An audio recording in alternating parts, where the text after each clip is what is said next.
Hello guys, വീട്ടിലൊരല്പം ശർക്കര കൂടുതൽ കണ്ടാ ഞാൻ അപ്പം തന്നെ ഫുദ്ദേ എന്നും പറഞ്ഞു തുടങ്ങും. നീ എന്തോ കാട്ടെന്ന് പറഞ്ഞ് അമ്മ അപ്പം തന്നെ കളിക്കളം ഒഴിഞ്ഞങ്ങ് തന്നു.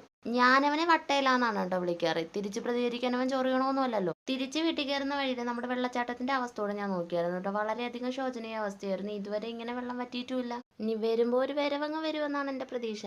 അപ്പൊ ഇനി നമ്മളൊരു ഇലയപ്പമാണ് കേട്ടോ ഉണ്ടാക്കുന്നത്. ആദ്യം കുഴച്ച മൈദയെ കഴുത്തിന് പിടിച്ചങ്ങ് തള്ളുക. അതിന് പുറകെ കുറച്ച് ഗോതമ്പിടുക, ഉപ്പിടുക, വെള്ളം വീറ്റുക, നന്നായിട്ടൊന്ന് കുഴച്ചെടുക്കുക. ഇതാണ് കേട്ടോ അതിന്റെ കറക്റ്റ് പരുവം. ശേഷം ഒരു പാത്രത്തിൽ ഒരു അല്പം തേങ്ങ എടുക്കുക, മധുരത്തിനനുസരിച്ച് ശർക്കര എടുക്കുക, നന്നായിട്ട് മിക്സിങ് അങ്ങ് തുടങ്ങാം.